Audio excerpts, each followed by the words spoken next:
আসসালামু আলাইকুম প্রিয় দর্শক, অন্য মঞ্চের আলাপচারিতায় আপনাদের সকলকে আমন্ত্রণ জানাচ্ছি। আজকে পরপর তিনটে খবর বলবো। তিনটে খবরই খুব ইন্টারেস্টিং। নাম্বার ওয়ান হচ্ছে এই যেটা আমি এতদিন ধরে বলে যাচ্ছিলাম না, পালানোর সব রাস্তা বন্ধ, পালানোর সব রাস্তা বন্ধ। সিভিল এভিয়েশন ডিপার্টমেন্ট থেকে সম্ভবত একটি লিস্ট ধরিয়ে দেওয়া হয়েছে বাংলাদেশি ন্যাশনালিস্ট যারা আছে, এই বাংলাদেশি যারা টেরোরিস্ট আছে, ন্যাশনালিস্ট বলবো গিয়ে টেরোরিস্ট যারা আছে তাদের নাম ধাম দিয়ে একটা আমাদের কলকাতা বিমানবন্দরে একটা পাঠিয়ে দেওয়া হয়েছে। একটা লম্বা নিমন্ত্রণপত্র পাঠিয়ে দেওয়া হয়েছে ইমিগ্রেশন ডিপার্টমেন্টে। এই খবরটা কিন্তু আমাদের কোনো কাগজে বেরোয়নি, কিন্তু দিল্লির অলিন্দে এই খবরটা খুব ঘোরাফেরা করছে।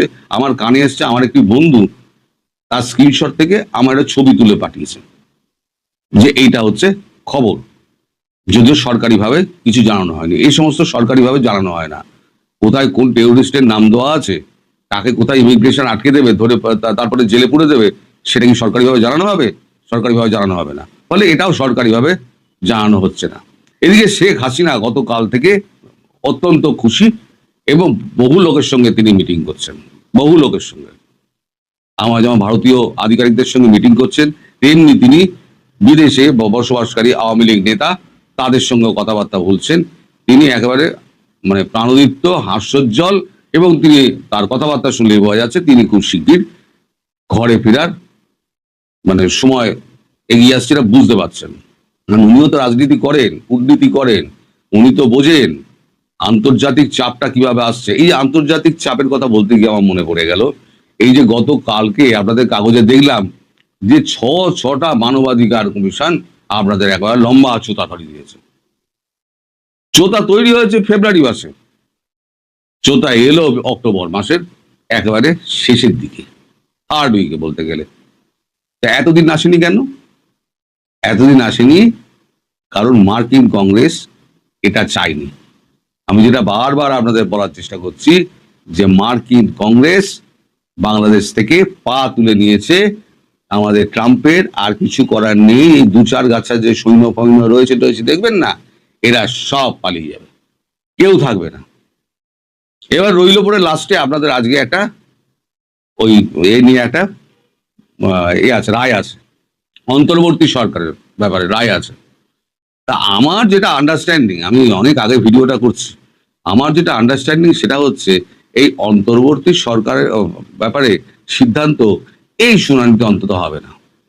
এই শুনানিতে হবে না এই কারণে যে এখানে ওই আমাদের প্রফেসর সাহেব তিনি হচ্ছেন গিয়ে আইন উপদেষ্টা, আর তাজুল ইসলাম তিনি হচ্ছেন চিফ প্রসিকিউটর। দুজনের দোর্দণ্ড প্রতাপ, এরা পুরো আইন বিভাগটাকে কন্ট্রোল করে। এখন আমাদের চিফ জাস্টিস, তার কি ক্ষমতা আছে? তিনি তো মবের শিকার হয়ে যাবেন। তিনি তো শুনেছি ঠান্ডা মানুষ, চুপচাপ থাকেন, বেশি ঝামেলার মধ্যে থাকেন না। উনি করবেন কি, আবার একটা শুনানির ডেট দিয়ে দেবেন, দিয়ে ওকে ঠান্ডা করে পাঠিয়ে দেবেন। কোনটা কি হবে আমি জানি না, এটা আমার একটা আগাম মনে হচ্ছে, এই অবস্থা থেকে আমার আগাম মনে হচ্ছে। এবার আসুন আপনার যে আপনার দেশে যে আইএসআই এজেন্টগুলো রয়েছে, পাকিস্তান সমস্ত আইএসআই এজেন্টদের ডেকে পাঠাচ্ছে, ফর্মাল চিঠি দিয়ে ডেকে পাঠাচ্ছে, কিন্তু কেউ যেতে রাজি হচ্ছে না। কেন বলুন দেখি? কারণ পাকিস্তানে যত আইএসআই এজেন্ট আছে তার বেশিরভাগ আননোন গানম্যানের হাতে মারা গেছে। এবার আননোন গানম্যান কারা সেটা কিন্তু ভারতবর্ষও জানে না। আননোন গানম্যান কারা, তারা কোত্থেকে উদয় হয়, কোত্থেকে তারা কি করে মিলিয়ে যায়। কেউ মসজিদে নামাজ পড়ছে, তার সঙ্গে নামাজ পড়ছে, নামাজ পড়ে উঠলো, ঠাস করে চালিয়ে দিয়ে চলে গেল। কেউ বাগানে হাঁটছে, বেশিরভাগ আইএসআই এবং মিলিটারির লোক বাগানে হাঁটছে, সকালবেলা মর্নিং ওয়াক করছে, জগিং করছে, একটা বাইকে করে এলো, ঠাস ঠাস ঠাস লাগিয়ে দিয়ে বেরিয়ে চলে গেল। কোন পথে আসে, কোন পথে যায়, এদের খুঁজে পাওয়া খুব মুশকিল হয়। একটাকেও এখনো পর্যন্ত ধরতে পারেনি। এই যত টেরোরিস্টদের মাথা আছে না, হাফিজ সৈয়দ থেকে আরম্ভ করে যত আছে, তাদেরকে কেউ আর দেখতে পাচ্ছে না, সব ভেতরে ঢুকে গেছে, গর্তে ঢুকে গেছে।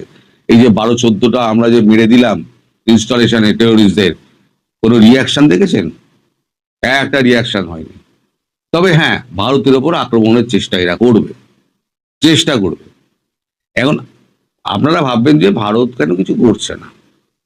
কূটনৈতিক খেলায় ভারত এত এগিয়ে আছে যে সেখানে ধ্বংস করে কোনো লাভ নেই। আপনি বলুন না, আমেরিকার মধ্যে আজকে কি অবস্থা করে ট্রাম্পের ছেড়ে দিয়েছেন নরেন্দ্র মোদী। ট্রাম্প গেছেন আরো ক্ষেপে। গতকালকে আরো একবার উনি বলেছেন, আমি প্রধানমন্ত্রীকে ফোন করেছিলাম, মানে সত্যকে, এই মিথ্যাকে উনি সত্য প্রমাণিতই করে ছাড়বেন। একটা মিথ্যাকে যদি বারবার বলা হয় অনেকে সেটা সত্য বলে ধরেও নিতে পারে। অন্তত 25% লোক তো সত্য বলে ধরে নেবে। ট্রাম্প এখন সেই খেলায় মেতেছেন।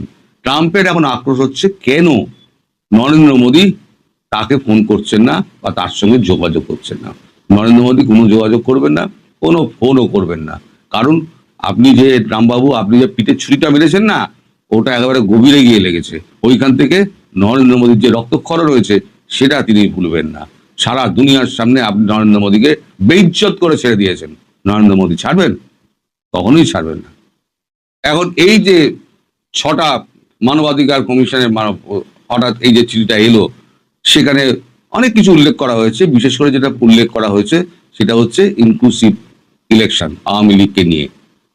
ইনক্লুসিভ ইলেকশন, তার মানে ল অ্যান্ড অর্ডার আছে, মানে সংবাদপত্রের স্বাধীনতার কথা বলা আছে, অনেক কিছু বলা আছে। কিন্তু ইনক্লুসিভ ইলেকশন যেটা আওয়ামী লীগের ব্যাপারে বলা আছে, সেইটা নিয়ে কিন্তু ডক্টর ইউনূস কিন্তু পাগল হয়ে রয়েছেন এই কারণে যে এখন তো উনি জাঁতা গলে পড়ে গেছেন। এখন যদি উনি ইনক্লুসিভ নির্বাচনের কথা বলেন, তাহলে বাকি যে দলগুলো আছে তারা রেড়ে করে মারতে আসবে। আর যদি ইনক্লুসিভ নির্বাচনের এই যে চাপটা, আন্তর্জাতিক চাপটা তিনি যদি উপেক্ষা করেন, তাহলে তিনি কি হবেন? আন্তর্জাতিক প্রেশারের মুখে পড়বেন এবং তিনি কোথাও জায়গা পাবেন না। এখন এই চাপ ইউনূস কতটা সামলাতে পারবে সেটা বলা খুব মুশকিল। তবে আমার মনে হয় ইউনূস বোধহয় হাল টাল ছেড়ে দিয়ে ইউনূস বোধহয় এবার যে কোনো দিন পালাবে। এখন আপনারা সেটা ভালো বলতে পারবেন ইউনূসের কি অবস্থা। তবে ইউনূস খুব একটা সুবিধাজনক অবস্থায় নেই, সুবিধাজনক জায়গায় নেই। ইউনূস কিন্তু ভেতরে ভেতরে ভেঙে পড়েছেন। আর আমি যে এয়ারপোর্ট অথরিটির কথা বললাম যে এরকম একটা চিঠি দেওয়া হয়েছে, সেই চিঠিটার ব্যাপারে আমি আবার বলছি যে আমি কিন্তু এ ব্যাপারে কোনো কনফার্মেশন পাইনি। না আমার সঙ্গে কোনো সিভিল এভিয়েশন ডিরেক্টরের কথা হয়েছে বা সিভিল এভিয়েশন মিনিস্ট্রির সঙ্গে কোনো কথা হয়নি। আমি শুধু দিল্লির অন্দরে যে কথাটা ঘোরাফেরা করছে আমি শুধু সেইটুকু বললাম, এবং তারা যে খবরটা আমাকে একটা টুকরো তুলে পাঠিয়েছে ছবি, আমি সেই ছবিটা আপনাদেরকে দেখালাম। এবার সবাই আপনারা ভালো থাকুন, সুস্থ থাকুন, আর ইউনূসের জন্য প্রার্থনা করুন যেন ইউনূস সসম্মানে এখান থেকে বেরোতে পারে।